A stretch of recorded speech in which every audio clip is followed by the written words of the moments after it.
1455 পদে TMSS NGO নিয়োগ 2026, 5 মে 2026 প্রকাশিত হয়েছে। পদের ক্যাটাগরি 5, 3, 12। টোটাল 20টি ক্যাটাগরিতে মোট পদের সংখ্যা 1455টি। আবেদনের শেষ তারিখ 20 মে 2026 এবং 25 মে 2026। আলাদা ক্যাটাগরিতে আলাদা আলাদা আবেদনের সময় দেওয়া হয়েছে। একটাতে বাকি আছে 14 দিন, একটাতে বাকি আছে 19 দিন। তো চলুন সময় নষ্ট করে সকল তথ্যের টেবিল দেখে নিই। প্রতিষ্ঠানের নাম ঠ্যাঙ্গামারা মহিলা সবুজ সংঘ, টিএমএসএস।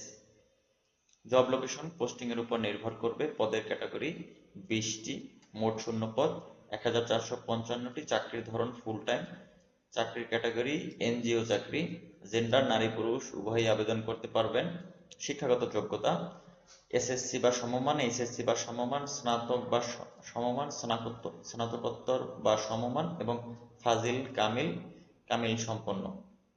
তো আলাদা আলাদা ক্যাটাগরিতে বা আলাদা আলাদা পদের জন্য আলাদা আলাদা শিক্ষাগত যোগ্যতা প্রয়োজন পড়বে। আপনারা দেখে নেবেন আপনি কোন ক্যাটাগরি বা কোন পদে আবেদন করতে চাচ্ছেন। অভিজ্ঞতা বিজ্ঞপ্তি অনুযায়ী, বিজ্ঞপ্তিতে সম্পূর্ণ কি কি অভিজ্ঞতা আপনার প্রয়োজন হবে বা হবে না সেগুলো বিস্তারিতভাবে দেওয়া আছে।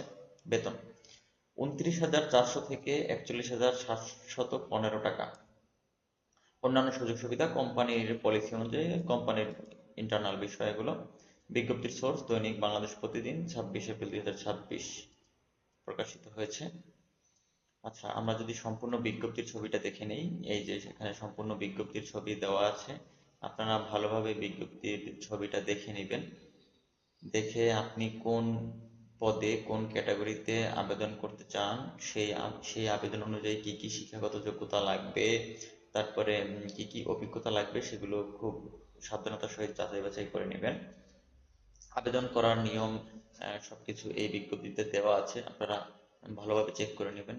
কিভাবে অনলাইন আবেদন করবেন সেই অনলাইন আবেদনের লিঙ্কও এখানে দেওয়া থাকবে।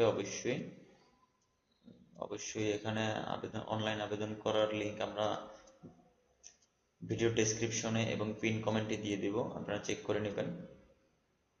এই যে এখানে সবকিছু বিস্তারিত দেওয়া আছে।